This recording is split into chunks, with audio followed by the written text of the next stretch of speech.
Yeah, yeah. Yeah, yeah, yeah, yeah, yeah. Yeah, yeah, yeah, yeah, yeah, yeah, yeah. Yeah, yeah, yeah, yeah, yeah, yeah, yeah. The planet's puppet masters almost surely have a plan. Almost surely have a plan. There's clearly maybe something there beyond the realm of man. The realm of man. And until we've thoroughly tested every last close-chested view, I find the more we think we know, the less we really do. Where would we be without THC? Cause we know they're lying to us, just don't know to what degree. Where would we be without THC? The Higher Side Chat Show, Greg Carwood and Company. Brace yourselves, Higher Side Chatters. From the Sunshine State, I'm Greg Carlwood, and we're well past the understanding that you could ever have an honest or complete picture of the true geopolitical puppet string pullers and their unadvertised agendas through the lenses of mainstream corporate news. But what do we do in a culture of digital and seemingly decentralized media landscapes where new brands are spun up with old money, well-placed guests on popular podcasts are used to steer perception, and many popular commentators and emerging figures work hard to hide their funding and backgrounds? Some might even call this the era of Mockingbird Media 2.0, but it's no doubt more confusing than ever to find the signal in a bunch of noise, which is a massive problem when things are moving as fast as they are, from Doge cuts and trade tariffs to stablecoin legislation and AI infrastructure deals.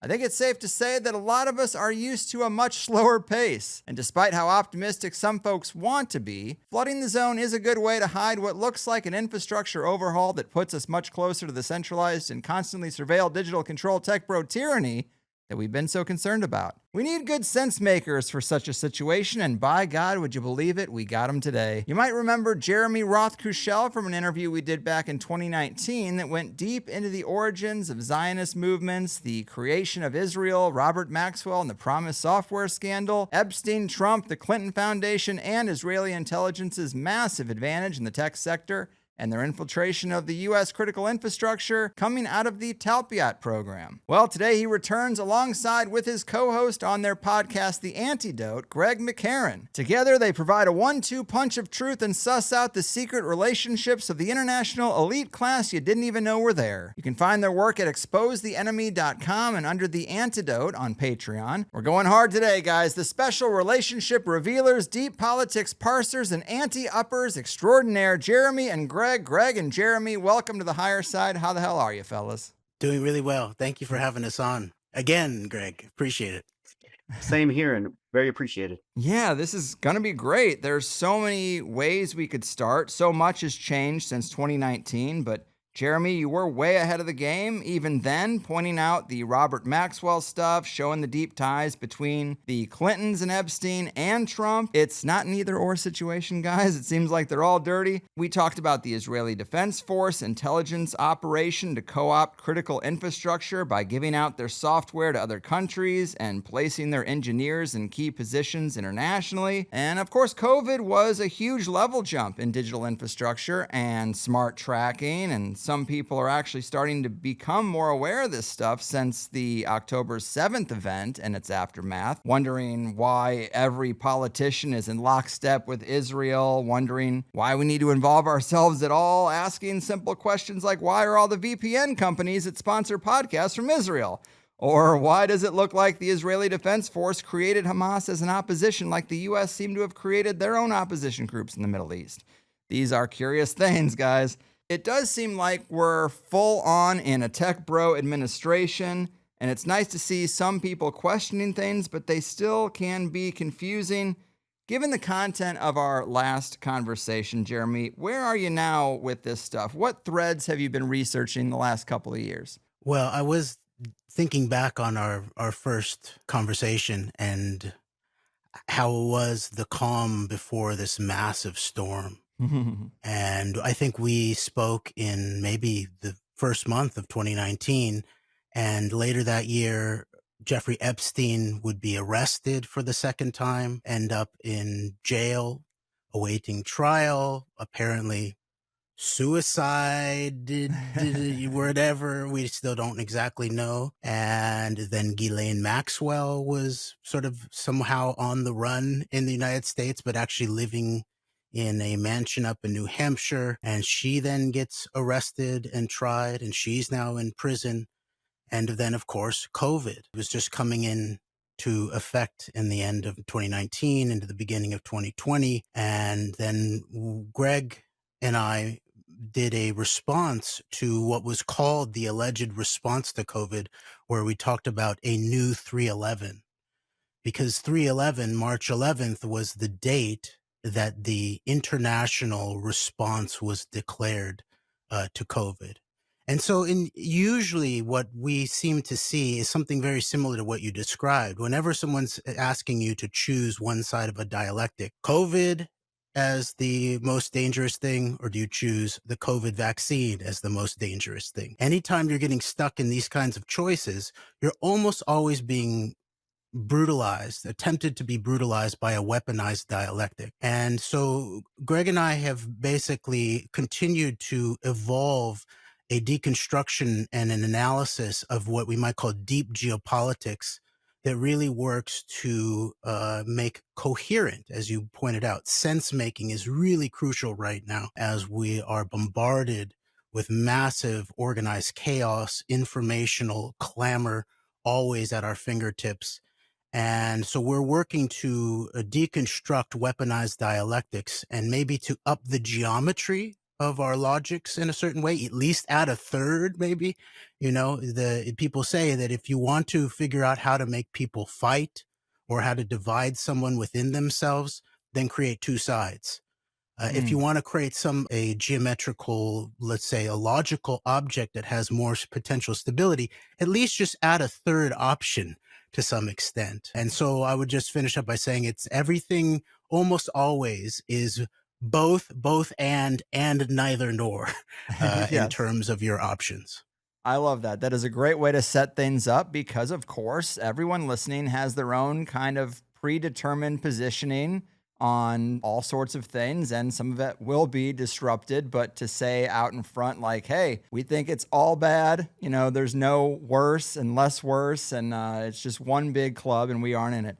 So Greg, let me bring you in here to maybe add to what Jeremy said and talk to us a little bit about maybe some of the relationships and agendas that you see that help make sense of what's going on with like the current administration and the things so far this year, where everyone seems to have a lot of opinions and questions about, but not a ton of clarity. Yeah, and I was telling you, Greg, before we came on, it feels like a different, almost like an alternate, like we've just gone through like a whole lifespan since 2019. I mean, things are so, you've had the woke wars and the COVID wars, and it feels like, say what Jeremy had said. Yeah, there's a lot of already in place as far as conflicts and disagreements within our population, as far as divisive matters that have just really, I think, ever since, I would say, 2020 and the end of the first Trump term going on into Trump 2.0 have really been exacerbated to just a different level than we've seen before. So what we try to do, and I think what Jeremy said there,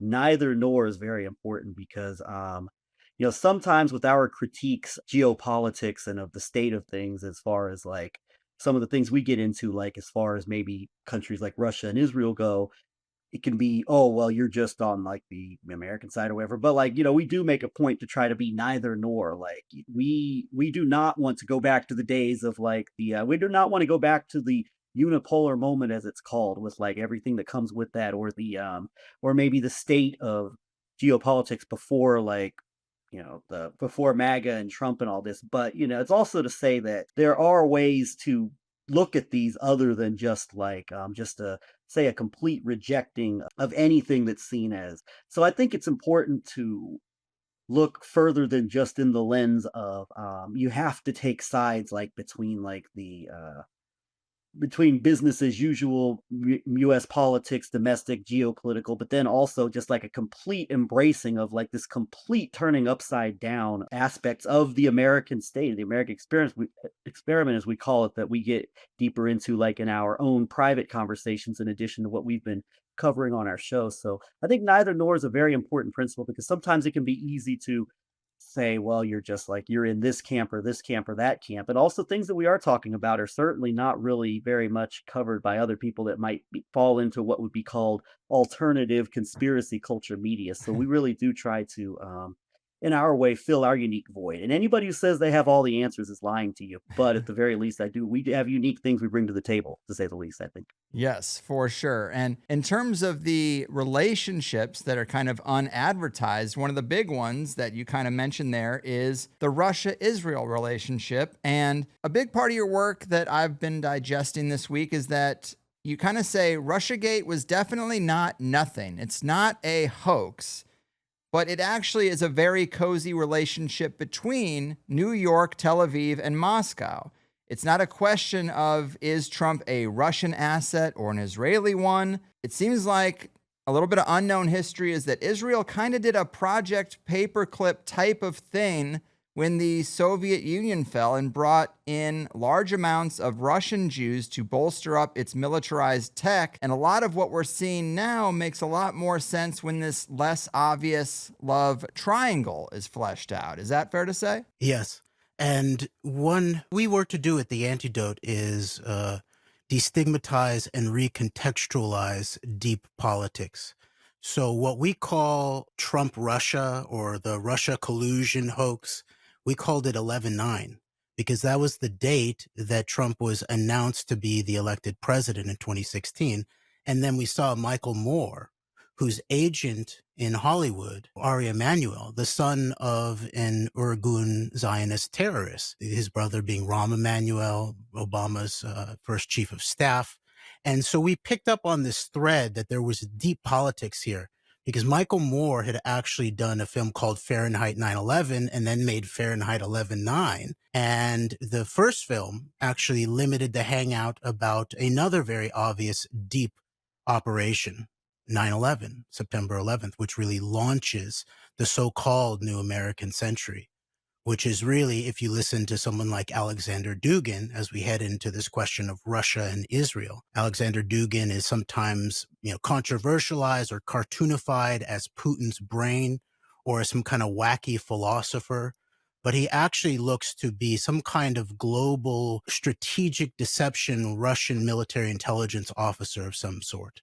It's called Maskirovka, which is long-term, from the Soviet sphere, strategic deception planning. And Alexander Dugin, for example, at a New Horizons conference that I was actually invited to, maybe around the time that we first talked, Greg, he talked about how September 11th, 9/11, represented the moment of the rise of a multipolar world order, which is now being talked about as a multipolar new world order, actually, soon after Trump was, quote unquote, reelected. This last time, you heard Putin at Valdai talking about a new world order. You saw Elon Musk on Twitter X talking about a new world order right in that time. And Dugin at this New Horizon conference also talked about how September 11th represented the moment where there was a reversal of decline of the Russian sphere.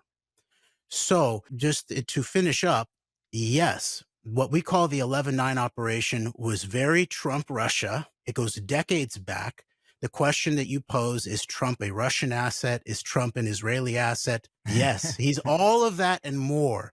And what we begin to talk about is how Trump is now getting to a point where he is dealing with the difficulty of being a multi-decade, maybe multi-generational compromise asset shared amongst different spheres of interest.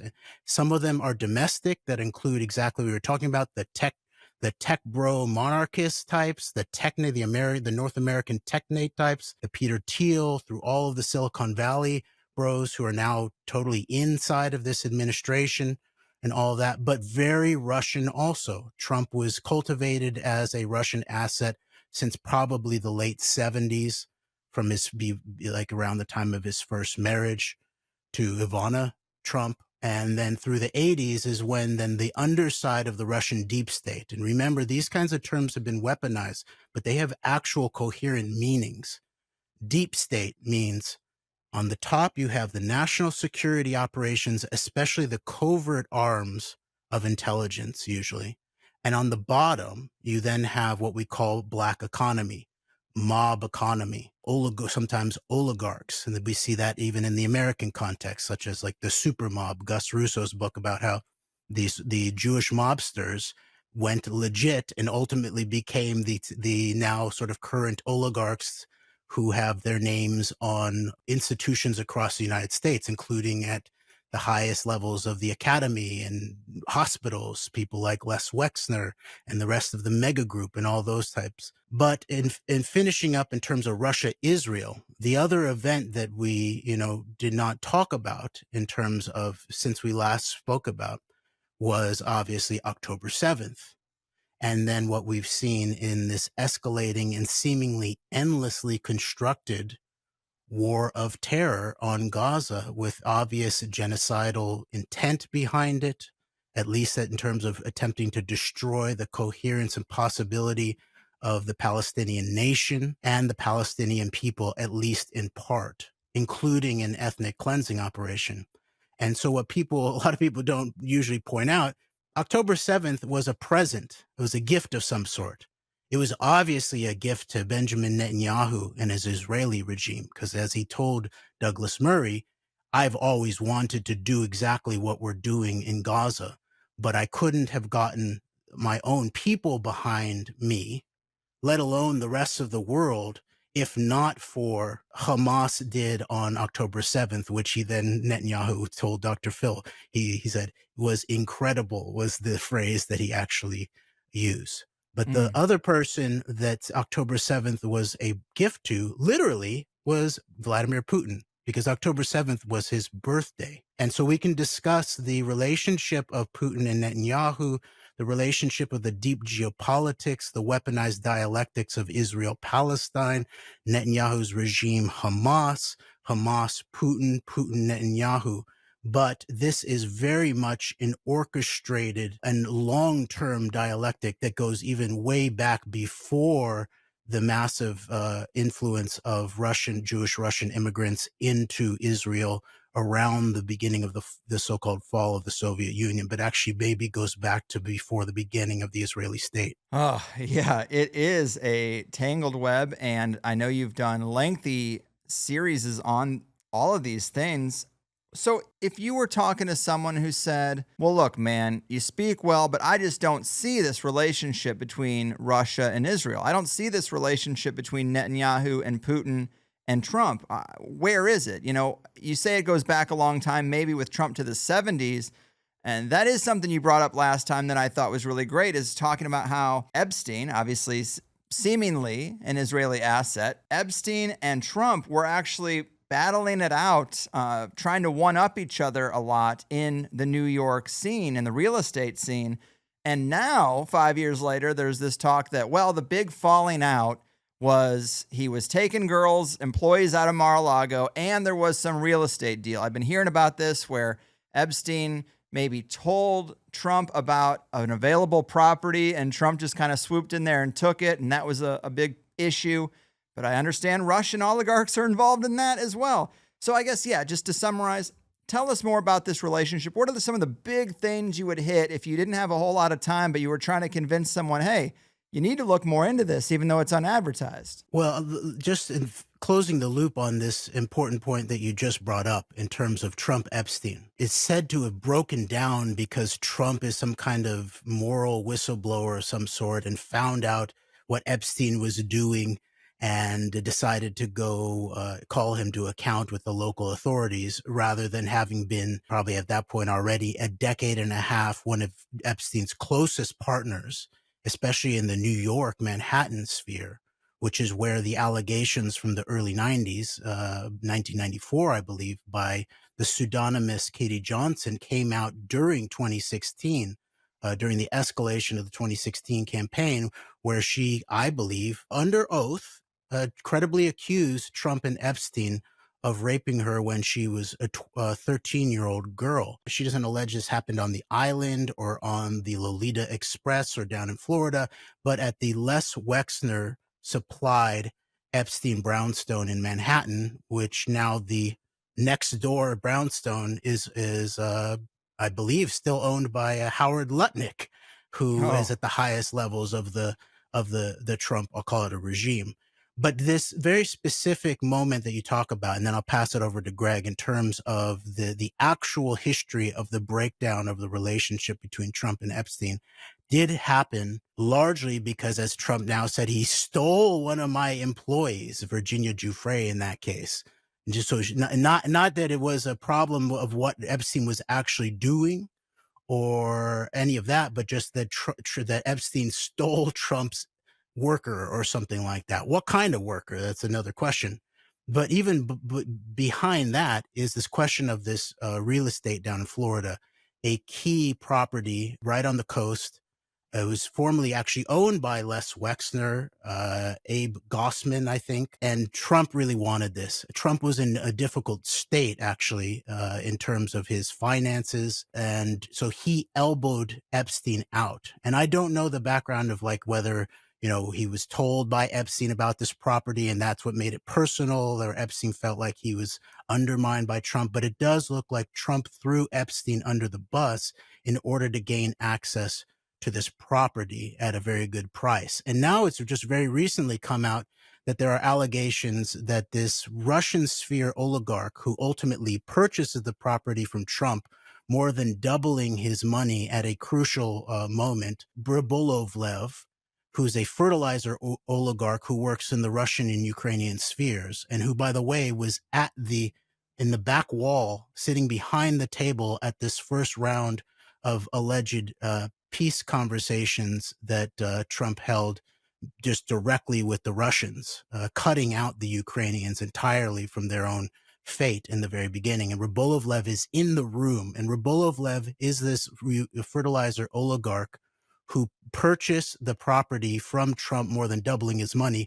But it's come out that Rybolovlev might have actually even supplied the money on the front end for Trump to purchase it, which points directly at potential, I would say, Kompromat based on something like money. It looks like a perfect example of a money laundering operation. And the final point I'll make on this is that at the time, Michael Cohen has said, Trump's previous lawyer, has said that Trump at the moment when Rybolovlev purchased this property and more than doubled his money at a crucial time, that Trump said this might be a gift from Vladimir Putin.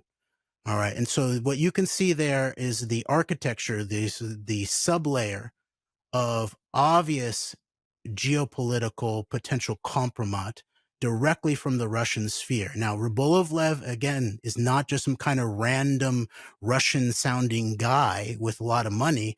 No, he's a part of the Russian deep state. He's a leading emissary of the underside from the top down of the Russian deep state.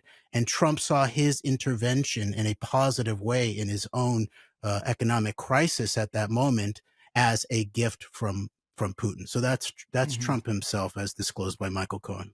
Yes, I do think that's really interesting. And thanks for fleshing out the details of the story I brought up and glossed over. We do hear a lot about Trump Epstein. We do hear a lot about Trump Russia. We don't hear a lot about Russia Israel. So help people out with that piece of the puzzle, if you can. Jeremy or Greg, whoever thinks you know it best. Well, I wanted to follow up on what Jeremy was just saying and getting into the question of, and this will lead into the Russia-Israel factor, I think, as it relates to Epstein and Trump, et cetera, is that we've been done a tremendous disservice. And I think this is something Jeremy and I started to really notice relatively early on, probably 2017 time period, certainly going into 2018. And on, is that we have been done a tremendous disservice by a lot of what would pass for alternative media, a lot of what would pass for conspiracy culture media outlets. And, let's just remember that this entire narrative around, as far as people within like alternative discourses, non-mainstream media discourses know all things related to Trump, Epstein, how they view it is very much shaped by people who themselves have obviously it's very much shaped by this whole network of Alex Jones and people like Roger Stone, who of course, like Donald Trump, Roger Stone is a direct protege of Roy Cohn, who specialized in both the art of projection and in using sexual compromise in terms of and utilizing it while themselves living very, what people would say are certainly you could use the term perverted. Roger Stone likes to say libertine lifestyle. But very much our narrative around Trump being this innocent do-gooder who was trying to eradicate the world of these people who would hurt children in particular, and that any problems with the Epstein operation all surrounds this Clinton network and these deep state enemies of Trump. And not saying, of course, there's not a baby with the bathwater, but let's remember that we got the narrative that there were people saying there could be literal videos of like Clinton and others, like, doing all kinds of horrible things to children and all of this. And, but Trump is just this innocent do-gooder and all of this. So I think we've been done this tremendous disservice by people who do have a vested interest in trying to portray Trump as this figure that is completely innocent of everything, while it's all onto his political enemies and opponents. And there's been an angle where I think this has been, and now we're seeing this to where I think it's created a lot of mass confusion, because there are people who have bought into these narratives, maybe not so much as like getting into like these literal, like hardcore, like QAnon-esque Trump is like literally trying to save the world from spiritually wicked child abusers, but some variation or another of his innocence, trying to make sense of the way Trump is treating all of this stuff around Epstein, but the way he's very clearly acting like a guilty person. And then you bring in the history of, I don't know if Trump's done anything. I mean, we've talked about this whole Katie Johnson, this Katie Doe case, among other things, but whether or not it's very clear, like, there's something very wrong with the way this man had talked about things over the years, from way he talked to Howard Stern, Jeremy, about Ivanka Trump, his then teenage daughter, and his attraction to her, or his behavior at pageants, in the locker rooms at his pageants, sometimes with Epstein either there or in the vicinity. So I want to preface just whatever we're going to say else about this whole Epstein matter with, we've been done a tremendous disservice in the way it's been covered, particularly within the types of people and narratives that have been shaping this. Largely, whether people know it or not, their understanding of a lot of Trump Epstein does come out of this whole Alex Jones InfoWars adjacent network, and then that leads into QAnon and Michael Flynn types that are shaping these narratives. And I think really there needs to be a coming to grips with that, because a lot of people, I think, do not know how to respond, and there's a lot of different reactions you're seeing. But I want to make sure that is understood, and there are both Russian and Israeli elements that very much are taking advantage of people's confusion around these matters, and also continuing to not really connect the dots together, so to speak, with the real understanding of, at the very least, even if he's not like a compromised child abuser or whatever, at the very least, there's serious problems with this guy who's been elevated into, at the very least, if you don't think he's going to like eradicate the world in some kind of secret plot to get rid of child sex abusers, at the very least, like, he's fighting some kind of good fight against deep state evildoers. And I want to really, now especially, that needs to be taken and talked about more, because it's really, there's such a tremendous disservice has been done. And I think that can catapult us into this conversation about further into Russia, Israel. But I did want to say that. Fair 10 enough, years going yes. on with this now. I think this audience is a bit past that, but talk to us about this relationship between Israel and Russia, Netanyahu and Putin, this whole event after the Soviet Union, where it seems like a lot of Russian-speaking Jews with a lot of money, trillions of dollars apparently, washed it into Israel. And it just seems how like that was the formation of this network. Everybody talks about Project Paperclip and the Nazi apparatus coming in. Well, this seems very similar, yet I've never heard about it. Is that a fair analogy, you think? It is fair, because there is this eruptive moment toward the end of the Cold War, when the Soviet Union is alleged to fall, and where then massive amounts of not only Jewish Russian refugees come streaming into Israel. And what we actually have on the background there is from a former KGB officer, Yuri Shvets, from Craig Unger's reporting in American Kompromat. In a similar kind of way that the Israeli human intelligence, Mossad, they have a very small officer corps, but then they actually have what are called Sayanim, which are people in the Jewish community around the world who are loyal to Israel and are then used as Israeli intelligence assets by this very small officer corps in human intelligence. you might say that there is a similar kind of operation that was being run out of the alleged end of the Soviet Union, where there are Soviet Sayanim, because what Yuri Shvets, this former KGB case officer, says is that 90% of Jewish refugees out of the Soviet Union, on the way out, they are basically compromised in some kind of way, where they can then be called upon down the road for some kind of help of what we might call the post-Soviet deep state or the Russian deep state in many ways. So there is that moment that's really, really crucial. And the other side of it is exactly as you said, billions to trillions of dollars washing in from the Eastern sphere into the West, but also into the Middle East. And so now we're at the moment where some of the wealthiest Israelis are Russians. People like Roman Abramovich, who operates very heavily in the UK theater too, very tied into the Trump family circles too. Abramovich basically was this key early seed funder of ethnic cleansing operations under the guise of religious archaeological tourism in the West Bank surrounding Jerusalem. And so there's a whole slew of these Russian sphere, largely Jewish, but also Israeli citizen oligarchs. And sort of tying this back into the question of Epstein, Trump, Maxwell, obviously in the background there for both Epstein and Trump to some extent. Robert Maxwell was not only Israel's super spy, he was also operating at the highest levels and at the top of the bottom half of the Russian deep state, by Maxwell having direct relationship with a former head of KGB, Kroichkov, who was Yuri Andropov's, maybe the most infamous KGB commander in Soviet history. His key mentee, Kroichkov, and Maxwell was working directly with Kroichkov, so that's the upper side of the Russian deep state. But Robert Maxwell was also working with Semyon Mogilevich, who is seen as the top of the bottom half of the Russian deep state, the global commander of the Red Mafia, of Russian organized crime.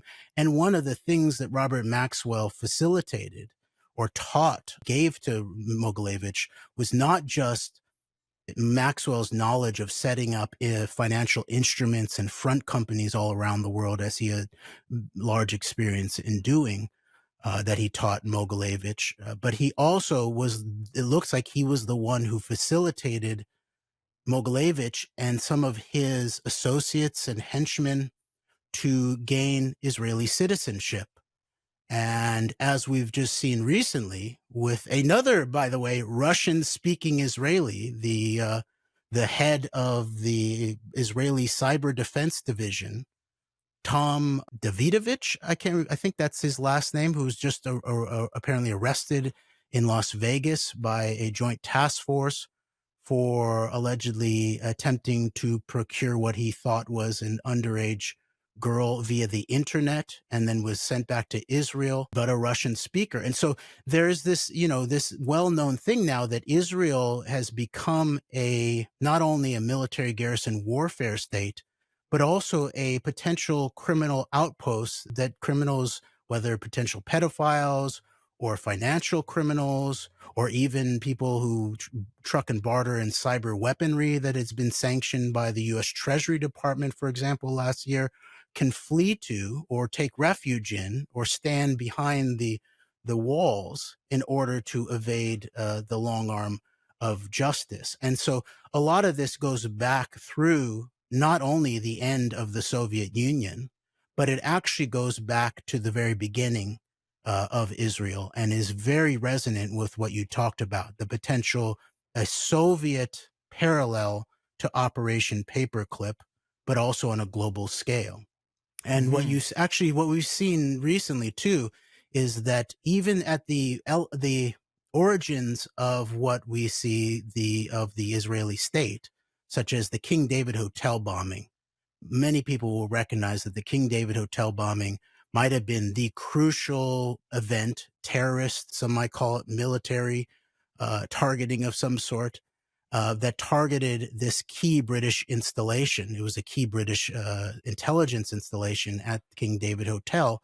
And it turns out from the Matrokin archives that were brought to the UK by a Soviet archivist that the Soviet Union actually tasked, probably at that point, one of their highest, if not the highest mole that they had in, at the very least, in the European sphere of intelligence, Kim Philby, who was heading toward becoming the head of British intelligence before these suspicions of being a KGB mole came upon him, that the Soviets tasked Philby to do the crucial precursor counterintelligence distraction work against the British on behalf of the Zionist terrorists in order to facilitate the successful terrorist bombing of the British's King David Hotel.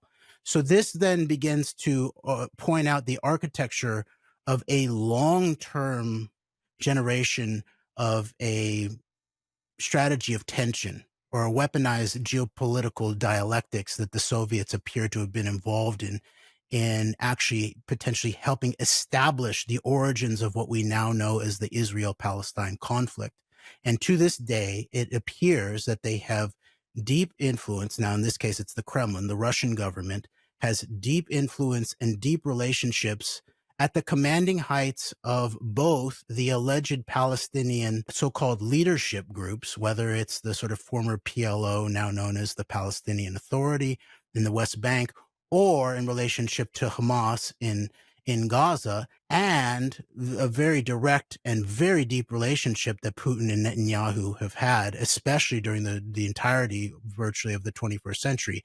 They probably, of any two leaders in the world, have had the most face time together in the 21st century, if you added it up. Really? I think that would surprise people. Is there anything about like them getting into their positions of power that suggests, like, what's the earliest point where you could say there's a major relationship or that someone within this network helped them, one or both, get into their position? Well, that's a very good question. Now, with Netanyahu, for example, Netanyahu can be seen as the godfather of the terror war, or what we might call the war on terror proxy concept. It's a rubric of some sort that he's been developing on the highest levels of the public stage since 1979, and his gathering together of the Jerusalem Conference that began to architect throughout the 80s this whole idea that the West was facing a war on terror, an Arab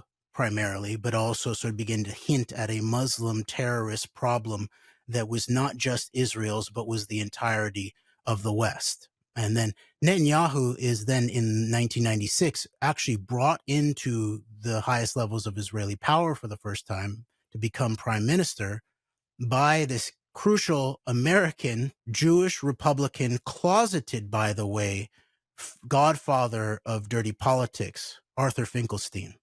Arthur Finkelstein was the main guy behind Netanyahu becoming prime minister in 1996.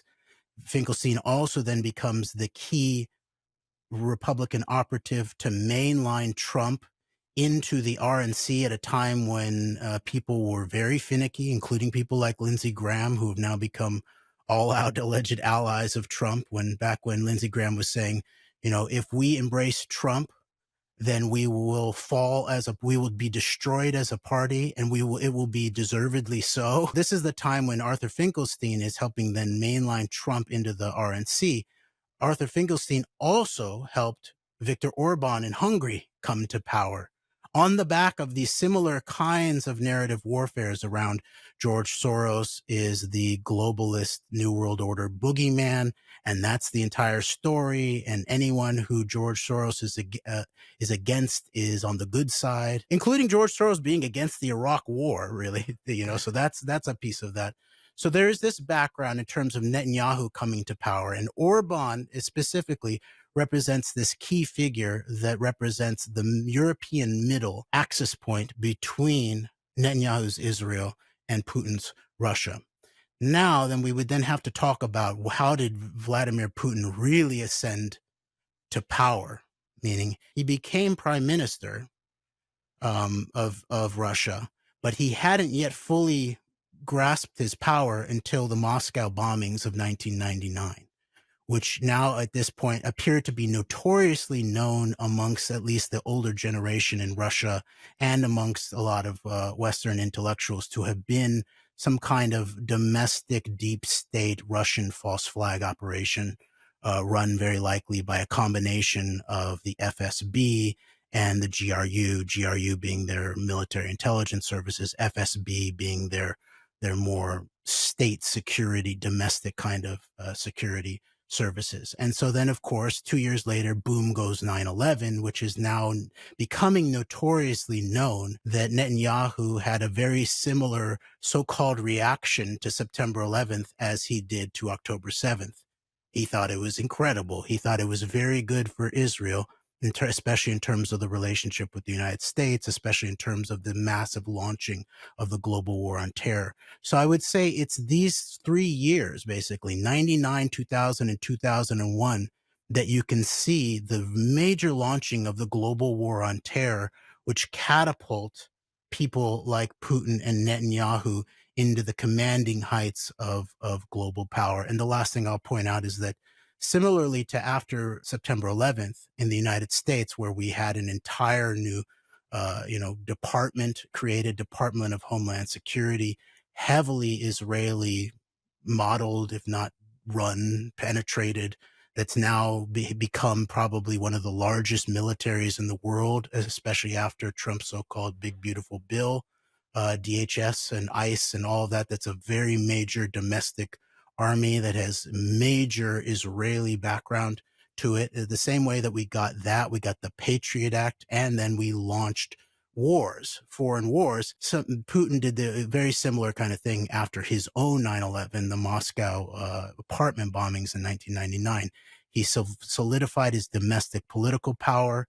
He amplified the Russian police state, and then he very much escalated his second Chechen war and ultimately destroyed Grozny and all of that. Right on. And yes, that's a great summary. yeah, if I could add on to please do. If I could add on to that, Jeremy, remember after the second Chechen war, which was 99 and on, which was launched as a result of the Moscow apartment bombings, Putin, I believe it was November of 1999, publishes an op-ed in the New York Times, writes an op-ed for the New York Times, basically sounding, I told you, Jeremy, it sounds like a hybrid of Netanyahu and George W. Bush of how would you Americans feel if your buildings were blown up and set fire by it, and what would you do about it? And so I think this is underrated also, that there's a very similar philosophy with regards to, I think, the Putin and Netanyahu camps when it comes to certainly waging and escalating this global war on terror, you could call it, against Islamic populations, and then also obviously being extended to their neighbors in Ukraine and in greater, and what is now known as Israel, respectively, in terms of what we've been seeing going on, obviously for decades before that, but obviously really kicked into high gear since October 7th. But, you've got Putin here in the New York Times sounding like this op-ed or this hybrid of Netanyahu and George W. Bush's most provocative terror war statements. And remember also, Jeremy, how Russia was a key allowing the opening up of the airspace to go into Afghanistan and other things. And I think the Russian role in this is rather underrated. And then also I'll mention, moving on to the 2010s, of what was it, Jeremy? I believe maybe around 24 interactions and meetings between Putin and Netanyahu between the 2013 and 2016 to 17 time period, which is when Russia steps into Syria. And there's a very common purpose here, at least I think between elements of the forces around Netanyahu and Putin, to at the very least take advantage of the situation in Syria, and then also this whole thing with Libya and bringing that in as well, and very much the push narrative that I think both the Israeli Netanyahu and Putin camps benefit from. Obama and Clinton are the mother and father of ISIS and all of this, and a big part of that I think comes from, we can always have a conversation to suss out what is and is not true about that, but there's clearly a vested interest by both of these camps to at the very least take advantage of this tension going on, mainly within Syria, but then also other countries in the region, and using that to both push back and counter like any type of like Western influence as far as intervention into Syria goes, and then also to exacerbate it in terms of a major event that led to the rise of Donald Trump and the installing of Trump, which was this refugee migrant crisis in the late 2015-2016 time period, and this era of heightened terrorism and all of this. So there's a very vested interest by both the Putin and Netanyahu camps to advance this in terms of geopolitically, but then also what we call, Jeremy, this hybrid of the clean break culture wars, and that's really bringing these wars to your home's front with, in terms of not just looking at the global war on terror as going over into Middle Eastern countries and destabilizing them and killing and bombing a ton of people, but also bringing the wars to Western countries directly in terms of these what you might call clash of civilizations, as some people would put it. But yeah, there is this relationship, and people sometimes can't see it for a number of reasons, but it's definitely there. And there's I think, a mutual vested interest in exacerbating these conflicts domestically and geopolitically from a Putin-centric and a Netanyahu-centric perspective. Yeah, that is great, guys. I think that's a lot of deep history that people just aren't aware of. It never really makes it into the conversation. So this is just kind of a tangent I wanted to ask you about, but something else we saw since Jeremy and I last spoke was this weird situation, quite disturbing, this tunnel under the synagogue in New York. I'm asking you about this because you track Jewish lines of power, you track networks of child trafficking. A lot of people think this was something that should have been discussed more, and it kind of got swept under the rug. But the synagogue in New York had this tunnel underneath it. It got kind of exposed. Then there's this footage showing them pulling out an old mattress with either blood or shit on it, like some big stain, some red-brown stain right in the center. Very disturbing when you go through the logic of your mind of, well, how could that happen? And then the footage inside the tunnels, there's like a baby carrier in there. Do you guys have any insight into how that situation could connect to a larger story or anything? Did you investigate that to any significant degree? Not to a large degree, but it is the case that there has been an escalation of rumblings from within the grassroots, let's say, of the Jewish Orthodox community about massive and pervasively covered up child abuse. It's sort of similar, it's a parallel in some ways to what we saw around the Catholic Church, where there was a lot of internal and powerful attempts to cover up what was endemic. And so this is some of the words that we're getting from the more courageous aspects of the Jewish Orthodox community. So the question of these tunnels, we don't know, never been down there, don't have any deep insight in terms of exactly what they were being used for. However, we do know that these kinds of subterranean relationships, and they can be both physical and they could also be political, they could even be spiritual in many ways. For example, what is the underground connection between the address 9 of Epstein's former property and the address 11 of Epstein's former property that then got passed on to Howard Lutnick? They were once a complex of some sort. And so, even in Los Angeles, where I'm from, it's becoming more and more known that there are these long pre-existing underground tunnels that connect large, major portions of the city. And we've always heard also about, deep underground military bases, potential massive subterranean architecture. And so there are so many pieces to this potentially, but obviously, from the Los Angeles perspective, a lot of this just comes down to deep politics, drug running, sex trafficking, mob activity. But you can imagine there's also a tie-in then to the upper side, the deep state and deep politics, and how that might emerge. And of course, New York City is a primary headquarters, obviously, of Jewish power in many ways, but also it's probably the key city in terms of political power of Israel specifically. The New York Police Department has long had a deep relationship with the Israeli security state and security services. I believe they even have had an office set up in Israel for a long time. And so the New York Police Department actually, I think, led the way on what we became to be known as the deadly exchange post September 11th, where we had Jewish power organizations such as JINSA, the Jewish Institute of National Security, formerly Affairs, now America, and the so-called Anti-Defamation League, the godchild of the Judeo-Masonic B'nai B'rith, being the leading organizations to establish a deadly exchange of American policing with Israel. So I guess I'm saying that above the tunnels, both physical and metaphorical, and the inside, below the ground, physical and metaphorical, of the tunnels are compromised by these deep state elements. Fair enough. Yeah, I just wanted to throw that in because it was a little story that caught brief attention and really seemed like it could have turned into a Pizzagate 2.0 if people had really gotten in there. So I want to fit this into the first hour too. So Greg, you mentioned the disservice from alternative media. I kind of agree, although I have such a hard time unraveling what the actual truth is sometimes that I don't really know if a person's being intentionally deceptive, just ignorant, or, what's going on. But on the AnteDote, you guys have been critical, and on Twitter, of Dave Smith, Candace Owens, Tucker Carlson, the list goes on.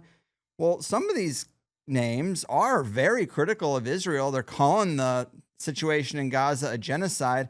I'm curious, I talked in the intro about Mockingbird 2.0, perhaps.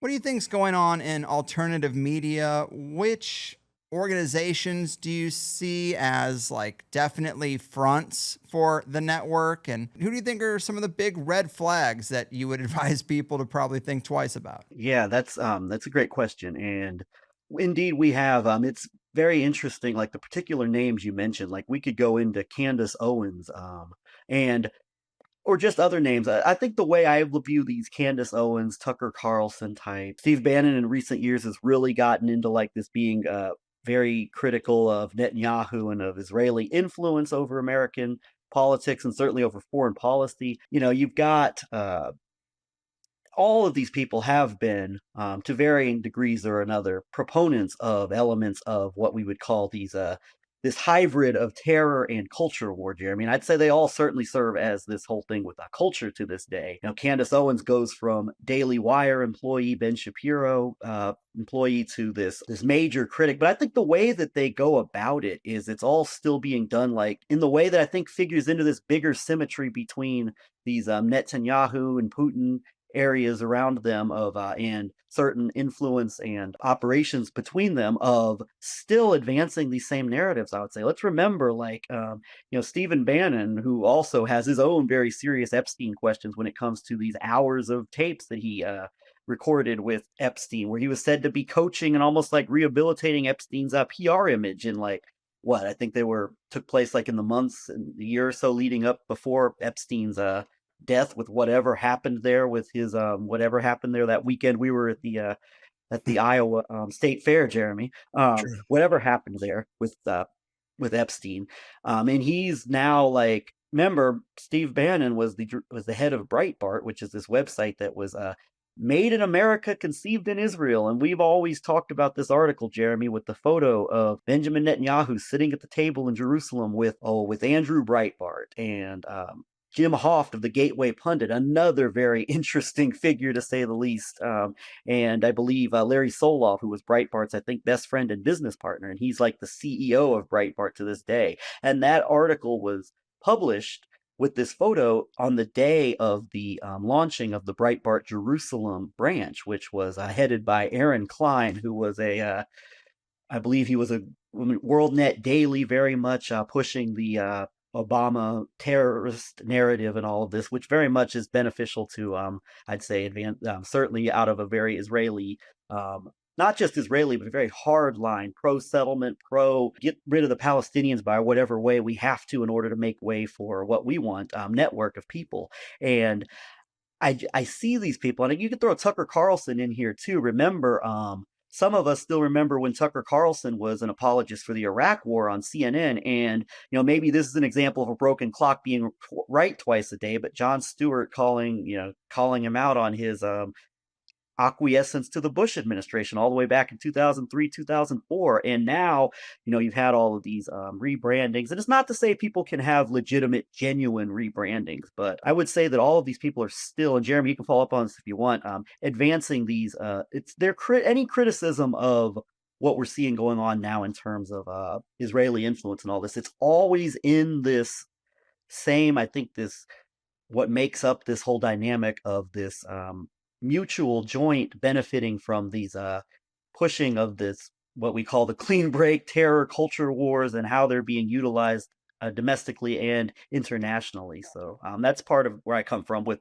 criticism of those types of figures. And they are bringing legitimate things to the plate. That's also certainly correct too. But I have bigger issues with like the way that they're going about it, to say the least. I'm sure Jeremy does too, and he can talk about that. Yeah, I would just like to start by saying that it's very important to understand the conceptual framework here. People have a tendency to understand what reverse psychology might be, but we have a tendency to fall into dialectics very readily. But this is another area, conceptually, intellectually, where the Russian and the Israeli sphere, and especially the information warfare, narrative warfare spheres, are very much not only parallel, but related. And that going back to the origins of the political Zionists, Herzl himself in his diaries, talking about how the anti-Semites will be our best friends. And this was literal, because what we saw was that the political Zionists needed to drive Jews wherever they were, whether they were from Shoah sphere in Europe during World War II. We even have now records of FDR's Jewish deputy going to American Jewish Zionist alleged community leaders, saying FDR has a plan to save up to around 1 million of European Jews to not only the United States, but allied countries, and then being called a traitor to his face by these alleged American Jewish Zionist leaders, because they were that would take the Jews from Europe off the table from their actual project to push them into Palestine for their ethnic cleansing project and all of that. And so we saw, even after Israel was created, that Israeli intelligence orchestrated what we might now see as just anti-Semitic terrorism, is the way it would be called, especially in the Mizrahi Jewish world, especially in Iraq, in North Africa, throughout the Middle East. We saw targeted terrorism by the Jewish state intelligence forces against Jewish communities, directly creating a sense of anti-Semitic terror in order to drive Jews to their project in Palestine.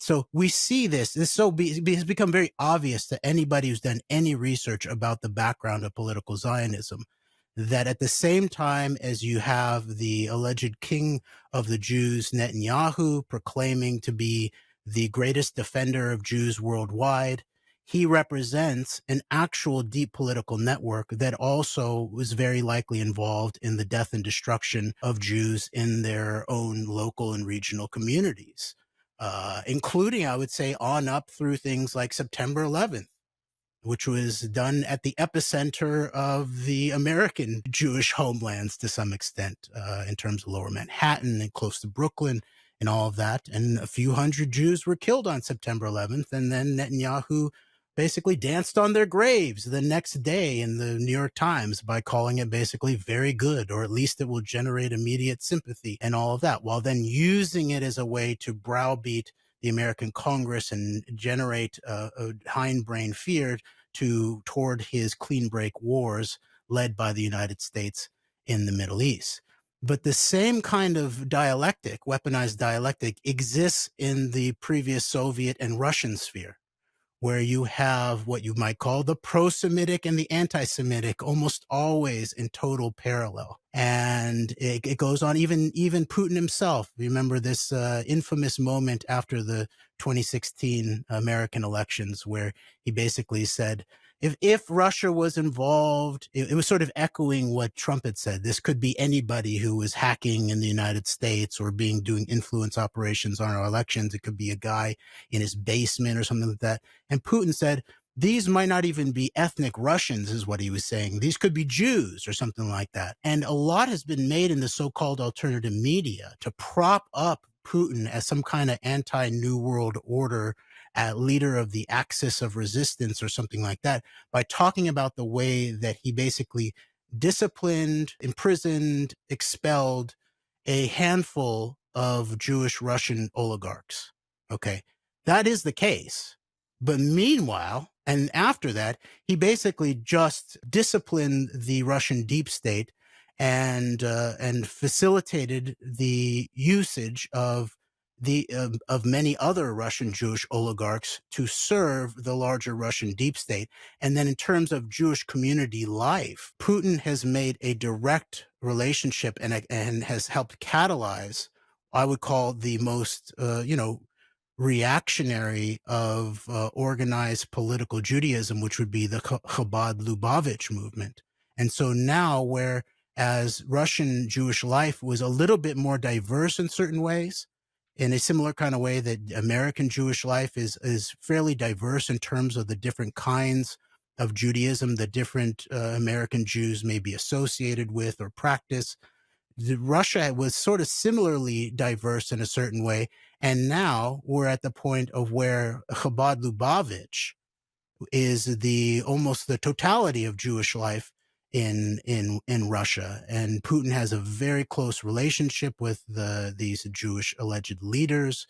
We have, of course, what was called Putin's rabbi, Berel Lazar, who is very deeply involved, especially in terms of this axis that you opened this show up about, in terms of the Tel Aviv, Moscow, New York axis. That's the conceptual architecture that I think we have to keep in mind, is that the Russian sphere and the Israeli sphere both have a long-term history and architecture of using both sides of the so-called pro-Semitism, anti-Semitism dialectic for their own deep geopolitical ends. And so that's a lot of what we see with certain people such as Tucker Carlson or Candace Owens, maybe specifically.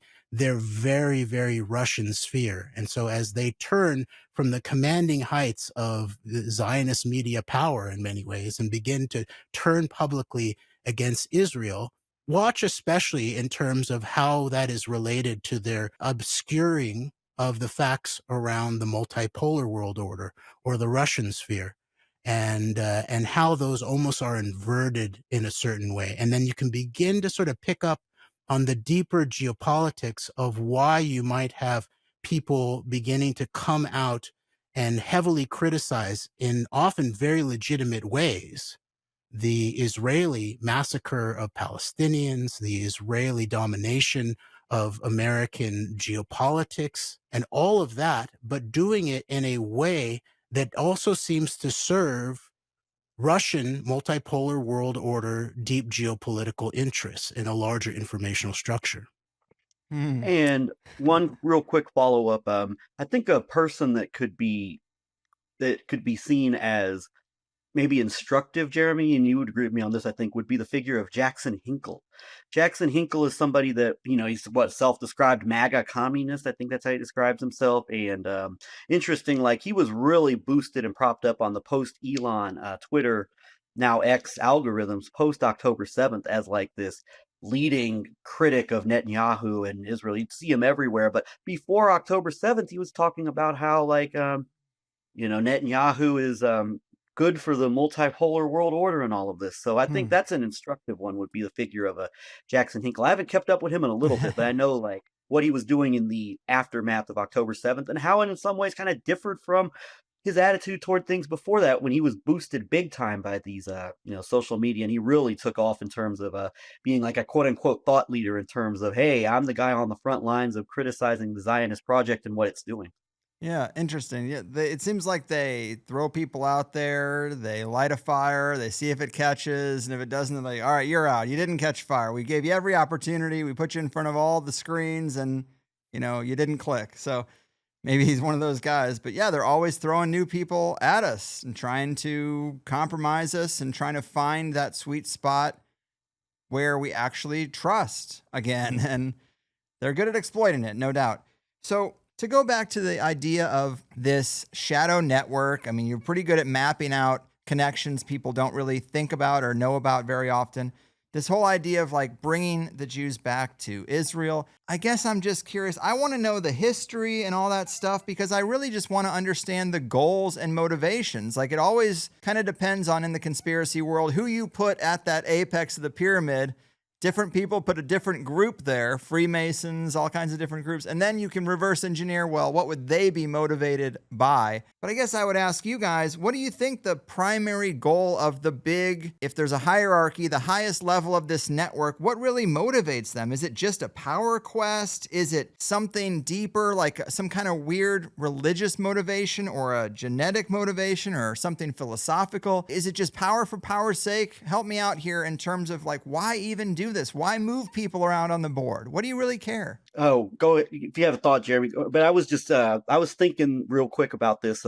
I could bring a little bit. I'll make it quick because I know we've got a time here. A little bit of a, I guess, a secular Protestant perspective on some of this that I might come from, and just thinking about, this won't answer the question, but it might give a little bit of insight. I look to the 1970s and like the formation of the new right and the religious right amongst like this kind of coming together of American Protestants and Catholics, kind of motivated by a number of things, post Jim Crow era, post civil rights era. And there's these two seminal figures that I think line up both like evangelical Christian Zionism and then more of your more maybe Russia friendly culture war type of conservative Christianity, and the figures of Paul Weyrich and Jerry Falwell. And they come together to pretty much form this moral majority, which is this probably the key conservative Christian organization of the 1980s, really responsible for, Jeremy, I think, a major part of what we call the first spiritual compromise of the American evangelical, going for Ronald Reagan, the Hollywood actor, over Jimmy Carter, whatever you want to say about him, this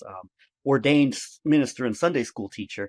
And there's this agreement here where, you bring in the social issues. I think the Protestants really get on board with abortion as this key cultural issue and key societal issue that mainly was a Catholic issue before that. But I think this kind of brings in both the philo-Semitic and what you'd call anti-Semitic side of this, because I think with this Catholic side of things, there's this big time, what you call traditional Catholic elements, this the pre-Vatican II, and what they see as the destruction of the church through all this modernism, in some ways, Jewish dictated modernism of the church. And then from the Protestant side, you have both this clamoring for Israel, like in this hardcore apocalyptic vision of Israel in the end times, but then also this idea of this very idea that if you're a Jew and you don't accept Christ just like the rest, you're condemned. So I see this as both advances this narrative of Israel as the state of the Jewish people, but then also this very much, I think, that fits into this other side of this coin of, well, if you don't accept the way, if you don't accept this, then you are condemned to hell. So I think these things have to be taken into consideration. There's a history here in terms that could also figure into some of this perspectives and answering of questions about the Holy Land and then even the dynamics of power structure. We'd have to talk about it more another time, but this is there's an important perspective here from, I think, the modern Christian right to look at as well. Definitely. And just to attempt to answer your question as best I can, Greg, I would say that there is something long-term here in terms of the intent of something that may be even beyond an individual human being or even power architecture that seems to be pushing itself into existence via these, as you point out, pieces on the board of geopolitics and our present moment and all that. And so just in bringing us back to the way that you started us, in terms of the current rise in the United States of the sort of technate administration, the North American tech bro potential, looking at the idea of replacing the American potential constitutional republic, democracy system with some kind of neo-feudal techno-monarchy of some sort. That I think that it's in this realm that we can see the larger logics that exist beyond even deep geopolitics. And so I'll finish up by saying that look at the 20th century. The the 20th century represented the rise of WMD, weapons of mass destruction, in a large way, whether nuclear, biological, chemical. And somewhat legitimately, there then is alleged to be a response or a reaction by state power centers around the world in terms of security state architectures. And so now in the 21st century, it's obvious that we're in the motions of the engagement of artificial intelligence. It's now been publicly put to use in terms of specific alleged targeting in Gaza, where bulk data collection by Israeli military intelligence Unit 8200 put on Microsoft servers in Europe are then used to potentially bulk collect and then target entire families for partially AI decided targeting. So I think the kill chain being potentially disrupted or transcended from its human origins is potentially the deeper dynamic and the logics of power that we need to really watch out for right now as we get further into this 21st century. Well said. And it is complicated. Maybe we do have time to throw in one last thing, because I can already get in front of the comments that I see in my head that are, we didn't even mention Iran. We didn't even mention China. And I know you guys did a series where you read from a book about the Israeli-Chinese relationship and the New Silk Road. Can we just fold that in really quickly? What do you think is going on there? Is Russia playing both sides of this alliance and that alliance? Or I think a lot of Americans are just really ignorant of the Israel-China relationship too, and what's really going on there. Definitely. And this is why, I like to talk about the new multipolar world order, which Yes. It looks like is being proposed in terms of maybe these three frontal figures of Trump, Netanyahu, and Putin. But China is immediately right in the background there. And what it looks like is that there is a proposal for a new world order that in some ways is a return to a regionalized sort of fiefdom system of some sort, where the United States is put back in its hemispheric box of some sort and includes a highly stratified economic society that is sort of blatantly in oligarchy or plutocracy or techno elite driven society. And then Russia and China and the Eastern fold are become the major deep geopolitical architects from there on downwards through the so-called third world, through South Central Asia, through India and all that. And as you pointed out, the new Silicon Road or the Belt Road Initiative or Belt Road has become this major player in terms of the region. And so I'll just point out that China plays these same kind of weaponized dialectic games where they, have pushed very hardcore anti-Zionist kind of perspectives via social media, allowed it, let's say, on TikTok and all of that. And it's just now begun to come out amongst the foreign policy elite of, while China will publicly criticize the Israel and Israeli actions in Gaza to some extent, they're only deepening their actual real economic and political relationship with Israel in terms of infrastructure and all of that. And it does appear that, for example, with the attacks on Iran, but where Trump sent American B-2 bombers to bomb Iranian nuclear sites, that there was this whole emphasis by the so-called axis of resistance people or the new JQ people, especially post-October 7th people on the internet, that Iran was going to be backed by Russia as a countervailant force against the Zio-American imperial West or something like that. And I was telling them, I was like, that's not really what's going to happen. Iran specifically asked Putin's Russia for help. They appeared to have not gotten a return phone call of an answer on that. And then Putin was asked about it afterwards. And he's like, well, what do you want me to do? Like, Israel is a Russian country. We have millions of our people there. There's millions of Russian speakers there. In many ways. So it does look in a certain way, actually, China has been handed the Iran file to some extent, and Russia will be backing away a little bit. And my final point will be for people to actually look at the deep background of Iran and the United States by looking into the actual real hostage crisis, how the Khomeini was not just sort of an organic push. He was actually, he was installed by certain American cowboy CIA elements. And so we see a strange repetition of the October so-called surprise from Carter into Reagan Bush, as we actually see in terms of Biden into Trump, in terms of Netanyahu making sure that certain hostage deals that were being ready to be made by almost all sides except for himself were not made until his boy Trump was reinstalled in the White House. Oh, great point. Yeah, I definitely see the parallel there. I'm One glad I asked. real quick data point on this whole thing of China and this relationship is, Jeremy, you'll remember this years ago. New England Patriots owner Robert Kraft was busted at this massage parlor / day spa in South Florida, I think within what, 100-mile proximity of Mar-a-Lago. And turns out that this woman was owned by this Chinese national, and there were all kinds of pictures of many different MAGA world people that were taken with this owner of this place, that this very, very partisan Zionist power, very influential figure, Robert Kraft, partaking in. And there is this question. There's some of these people, there's key relationships, I think, that need to be evaluated. Like Steve Bannon, who's kind of in some ways like the thought leader of like the anti-establishment, quote unquote, side of MAGA and all this, has this extensive relationship with this Chinese billionaire, Guo Wengui. And then also this relationship with, I think you get the sense, you look at maybe there's a bit of a managing of like the opposition to the CCP as far as the propping up of the Falun Gong by some of these networks.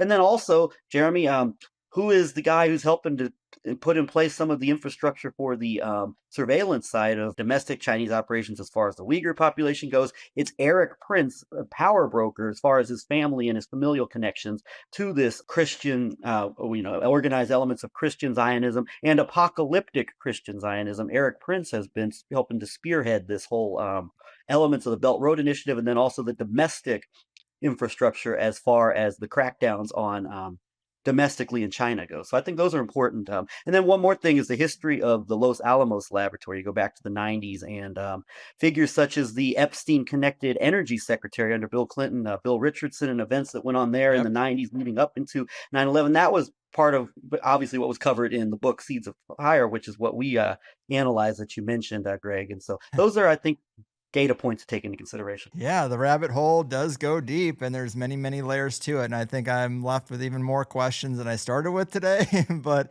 that's the nature of what we do around here. So thank you so much for your time, guys. I got to give Jeremy some props, because if people go and watch that video on Brennan O'Connell's channel titled "A Few Good Jews," the on-screen title of this documentary seems to be "Kill Switch: How Israel Rules." But Jeremy actually goes hard at so many political figures, actually like catching them out on the streets or in the halls of Congress. He put a microphone in the face of Bernie Sanders, Kamala Harris, Beto O'Rourke, Cory Booker, and Tulsi Gabbard, all to ask them about this Jedi contract where Israeli intelligence was going to get control of the Pentagon's cloud security, and they all had nothing to say. I think Tulsi actually ran from him, so brave woman. But also, I didn't realize this first interview we did, when I looked at your IMDb page, Jeremy, you were in the classic geoengineering film, What in the World Are They Spraying?, doing the same sort of questioning. It's actually a key part of the final act of that film. So major props there. But this has been really eye-opening, guys. When I look at your online footprint, it is all over the place, and it is also has years with no content, even though you know this stuff really well. So I just think your online presence and your depth of knowledge isn't a great match for each other. But tell people where they can actually follow you in a reliable format in an ongoing sense, and give them your links. And I mean, you're filmmakers, but I only see a couple of scattered films. So tell people where to get the goods before I let you go. For sure. Well, first we've got to shout out John Swin at exposetheenemy.com. He was, alongside us in terms of a lot of this research, has done deep research in really crucial areas. And then ever since our YouTube channel has been taken down, he's helped platform us in terms of his website and his YouTube channel. Now, it turns out that our AnteDote YouTube channel that was taken down in the run-up to the 20th anniversary of September 11th, I believe, in 2021, has actually been reinstated, it looks like. So people can actually go to the AnteDote YouTube channel, which is sort of sat behind in a black box for virtually the last half decade almost. So you can join us there. You can follow us on Twitter X. I'm Jeremy WRK there, and definitely you can find us at the AnteDote Patreon link. But as you point out, Greg, we are all over the place, and so maybe over the next year or so, we could begin to make more coherent meaning connected between the depth of our research and the substantial nature of our thinking, I think, over the years, and connect it with the nature of our consistency and our presence and our coherence online. But thank you so much for having us. Yeah. Of course. I'm glad you got the YouTube channel back. It's a shame that the ADL wasn't there to defend you and get that back when you were so cruelly deplatformed by YouTube. As a persecuted Jew, yeah. But yes, this is great. Thank you guys. Enjoy the rest of your day and keep fighting the good fight. All right, people. Well, that is, as DJ Khaled would say, another one. And a return of a guest that I do consider to be long overdue. Nice to meet Greg as well, but I just like Jeremy's vibe a lot. Very unique kind of guy. There is a flow, a poetry to his language and the way he delivers material. And even though I don't think you could tell, I did hold on to this one for way too long, partly because of some sound issues that required a few revisions to improve. But then also, we recorded this right before Charlie Kirk was shot. So the next couple recordings where, of course, it was coming up, regardless of the subject matter we had planned, well, I had to bring those to the front of the line, and this just kept getting pushed back more and more. But it pairs really nicely with Richard Willett, very much circling around some of the same threads that are important. And this one being recorded first, it really was these guys who educated me on the Russia-Israel relationship. I was pretty ignorant. It becomes obvious the more you start to pick at it and work through some of the history. It's just that the U.S.-Israel relationship is such a big part of everything here that we sometimes don't think much beyond that. I guess I'm guilty of the old American cliche that we can be kind of self-centered in our geopolitical analysis and maybe a lot of other things too.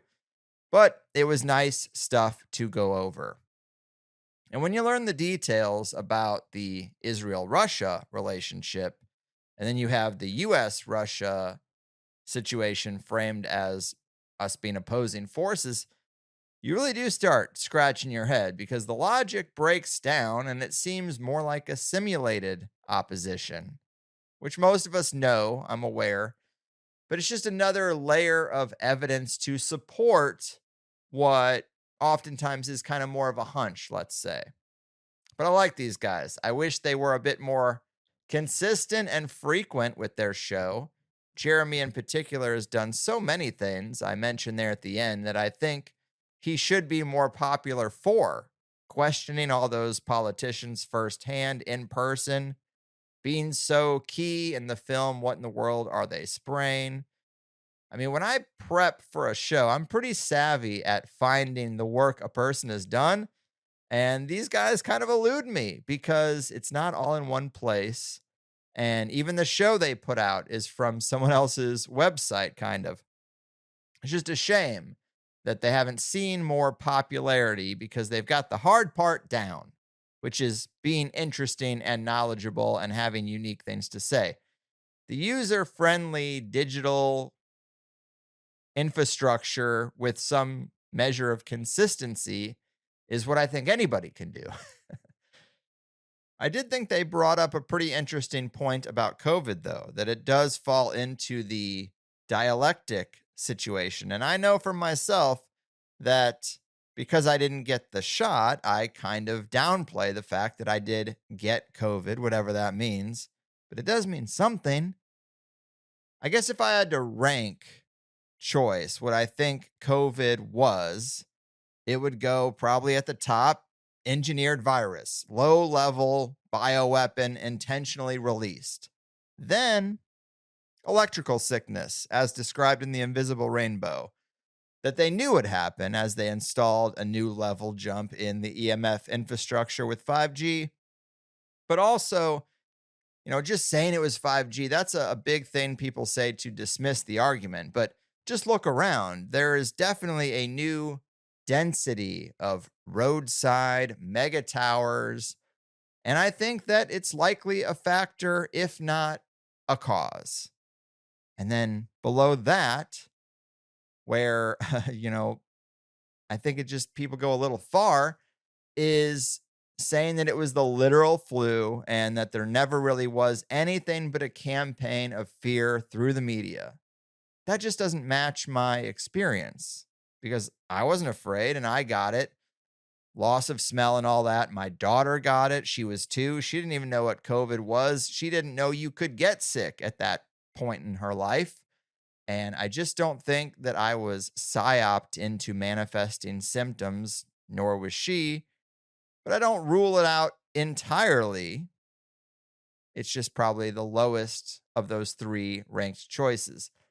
But for the sake of argument, if we go with what I said was most likely, that they did release something intentionally, well, if you got it, who knows what it really does to your body or what it does might not even be that different from the shot itself. We don't know. I definitely want to believe that to pass the big test and have no lasting damage, all you had to do is avoid the shot. But is that true? Is shedding a real thing? For me, it's better not to think too much about these things in which I cannot control anyway. But maybe we should be more mad that we got sick, or even if we didn't get sick, our just joy of living was somewhat downregulated. I actually had a great time during COVID. I don't really consider those years to be that bad. Listenership was high, money was coming in, and I found a way to navigate without all that much of a problem with my social circle to a degree. And when it came to going to places that were open in secret as like a speakeasy kind of thing, I found that kind of fun. And being someone who wasn't afraid, me and my wife, we would travel to Vegas or travel to these places that were open.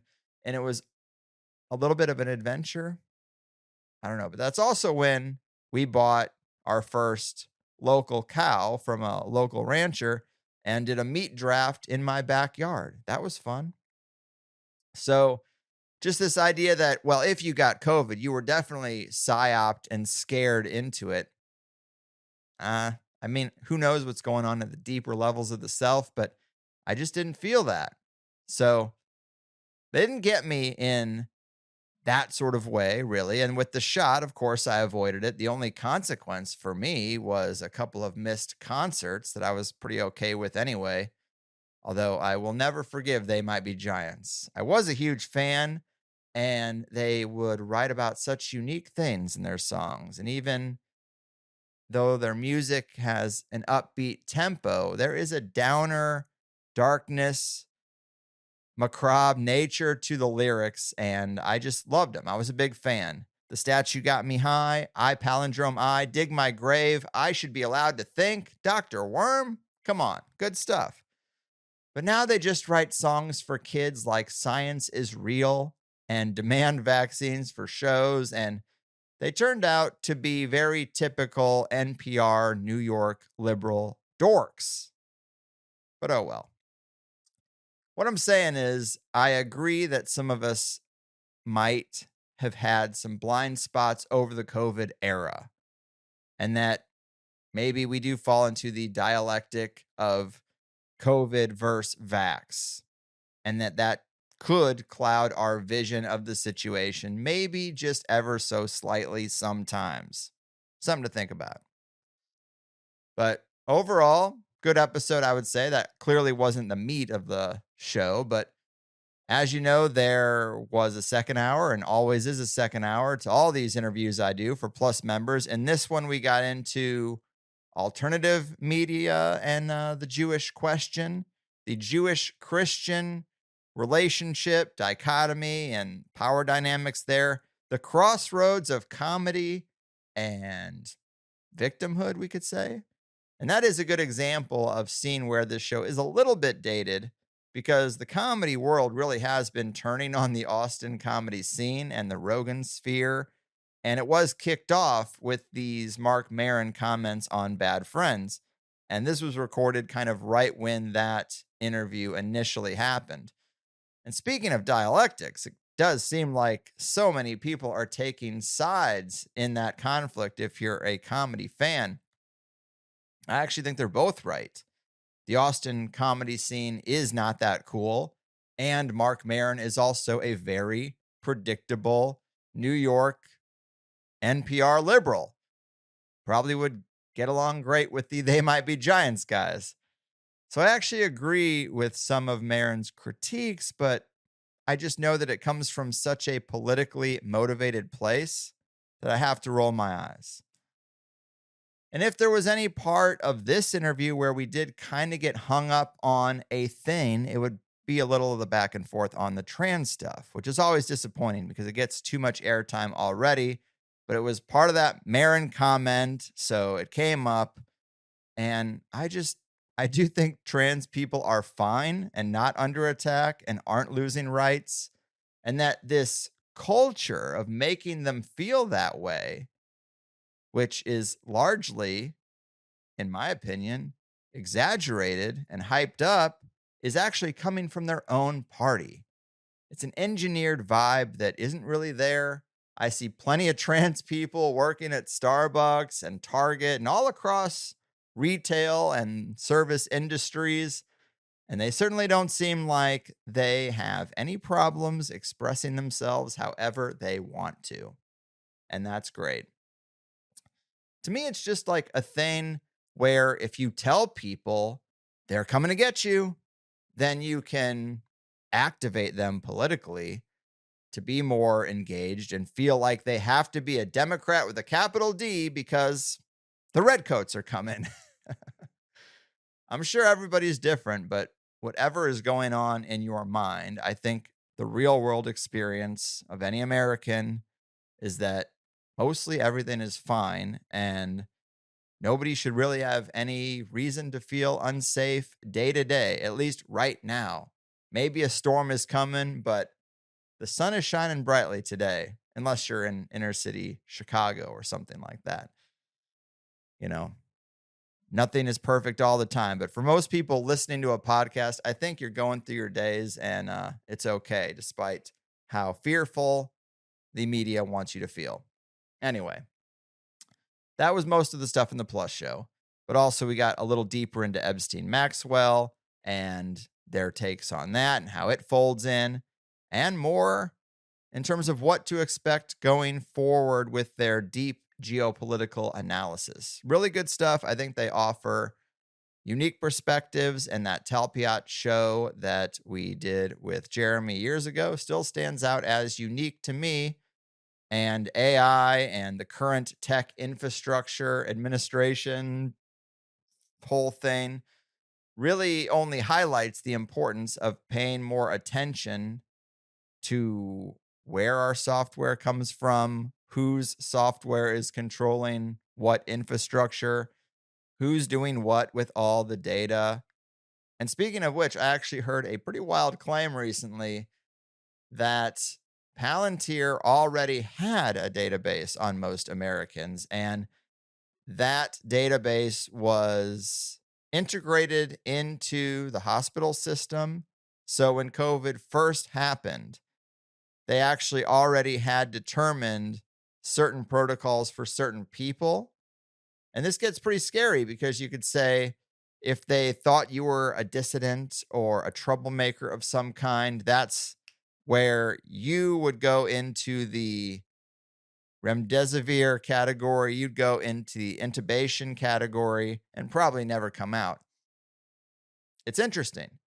If that happened, I wouldn't be super surprised. It seems like a little early for that tech to be like fully operational, but it definitely doesn't surprise me that's the intention. And it wouldn't surprise me if that is rolled out in the future and that digital IDs obviously become a big part of that. Just a weird tangent, but yes, we do need to start asking more questions about where this stuff comes from and how much control have we given up and who really holds all the cards. Not in the conventional geopolitical chessboard way, but on a deeper level. So anyway, I guess I would also say that is my primary motivation for exploring what they call the Jewish question.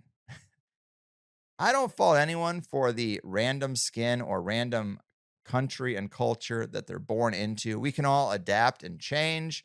Of course, some circumstances are harder than others, but the framing that being curious about this stuff at all is anti-Semitic is just so wrong. I don't care if someone is Jewish. I only care if there's some sort of secret alliances that are slanting opportunity against me or against the people in general. We know there are. Sometimes the bond is skull and bones or Freemasonry or some esoteric order they never admit to being a part of. Sometimes it's an Epstein network. And sometimes it's a cult or a scaled up cult called a religion, or maybe it's based on shared heritage and shared genetics and bloodlines. Saying I'm anti-Semitic for wondering is just a trump card to end the conversation that you really don't want to have. The reality is that I'm not even very good at knowing if someone is Jewish. It's not something that I identify very well because I don't think about it very often, except in the most obvious cases with names like Goldberg or Rubenstein. You know, unless we're talking about Mel Brooks or a Larry David archetype, I don't even think about it, and I'm not even very good at identifying it. To me, it doesn't even matter. What matters is if you have a secret allegiance that is unadvertised to the rest of us. That's all I really want to know. And it doesn't matter if it's Skull and Bones or Israel or any other common bond. If you're rigging the game or thinking of the rest of us as lesser than, that should be exposed, no matter who you are, if you have any kind of power. And that's quite obvious, I would think. But sign up for Plus if you like what I do and want more of it. Always commercial free, network free, etc., etc. Just a guy trying to make a living from offering up something compelling enough to buy the ticket and take the ride. When there seems to be less and less truly independent and ad-free places out there. And it's actually kind of nice, or at least I feel vindicated, seeing alternative media be looked at so skeptically all of a sudden when it comes to the money pouring in and the advertisers that are funding certain things. Hey, it's a beautiful thing. I steered clear of all that for a reason, and it seems like it's bearing fruit. All right.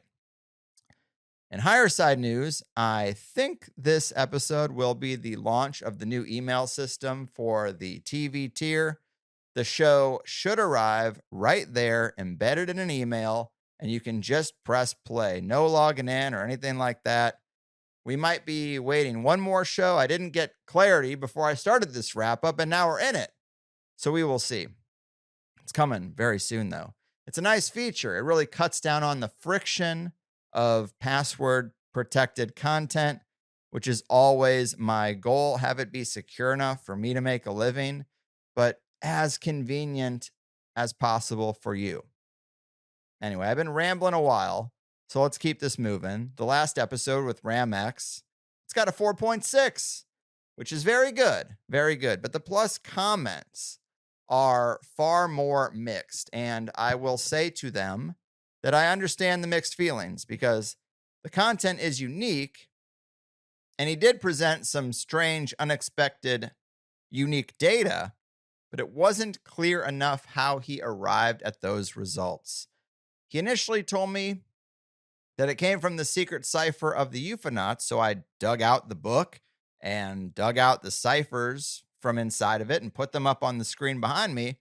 But then he said it was Pythagorean. which I've never heard of a Pythagorean gematria cipher. So I don't know. I could have done better because you got to be super clear about the inputs for people to care about the outputs. And I think that that's the biggest criticism of that episode. And I think that it's valid. I know he has had some conversations with Plus members and hopefully clarified that stuff for the people who were most interested and reached out. But if that's what it takes to make things clear, then it's a missed opportunity by me. It was one that came easy because he was keeping me updated on his work, and I really wanted to return to the occult well, so the grimoire analysis drew me in. I know we do a lot on the occult UFO overlap, but I just recently have felt the itch to do more shows on the field of magic itself, not just a UFO thing or from the sorcerarchy perspective, but more as a function of reality that we can access. I want to scratch that itch, and I thought the grimoire analysis would help. I would say it did help, but I'm still itchy on that one, so we will see. As for the meetup calendar, let's run through that. Monday, October 27th, Berlin's Find the Others event at the Volksbar in Berlin, Germany. I hope that goes well. October 31st, Halloween, the Observatory Bar at the Mount Washington Hotel in Bretton Woods, New Hampshire. November 5th, Oakland, California at Bar Cheru.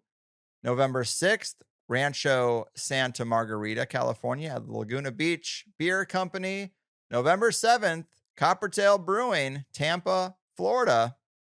Be there or don't, but I will.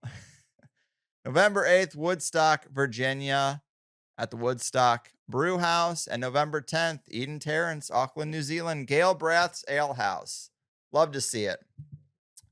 So yeah, a couple of people criticized me because when I saw the Tampa one last time, I said, oh no.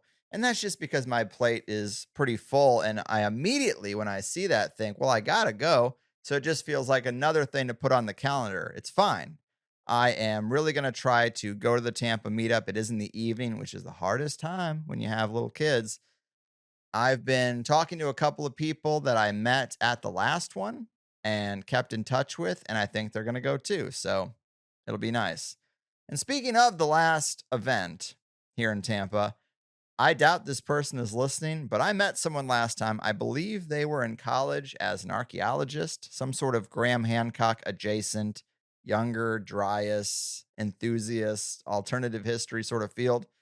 And they gave me their business card and they wrote a lot of stuff on there in terms of things we could talk about if they were to be a potential guest. And I actually had it in my wallet, but I lost my wallet when I was drinking too much with Gordon White back in March. I probably left it on a table somewhere. I don't know. But if that guy is listening, this is why I never followed up on that. Maybe you can email me if you hear this, thehighersidechats@gmail.com. Okay. Lots of people listening to a message meant for one guy. I get that. Moving on. That pretty much does it for me. What else is there to say? Follow the AnteDote Podcast, Expose the Enemy on Patreon and Rumble and YouTube, as well as exposetheenemy.com. Say what up on Twitter and all that good stuff. I'm getting out of here. I've done my part. Your move, Kompromat controllers, dialectic dictators, and secret relationship concealers. Your fucking move. Do you feel betrayed by the ones you're told to trust? Well, you know you don't get much help from the ones that beat you up. Like a dog that don't obey, we're just left to lick the wounds. They say that it will be okay, or at least be over soon. And the cycle continues, cause we don't seem to care for the ones who come after, no will to repair. Bread and circuses really is an awful trade. But what are you gonna do? It's the deal our parents made.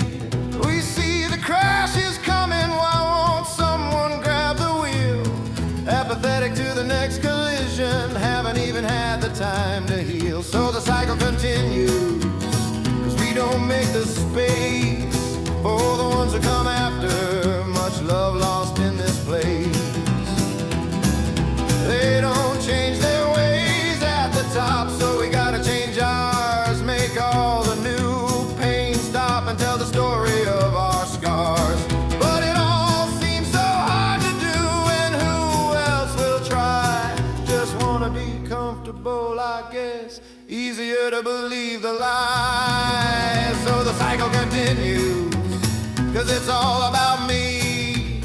And the ones that come after can try to get themselves free.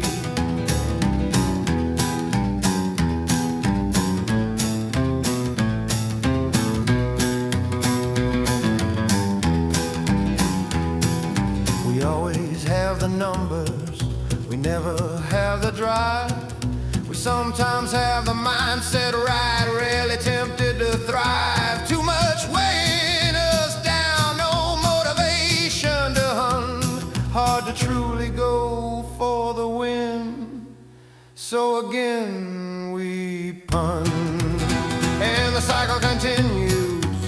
We don't even discuss for the ones that come after, 'cause no one did it for us. The cycle continues, ignorance and blind faith. Hope the ones who come after can learn from our mistakes.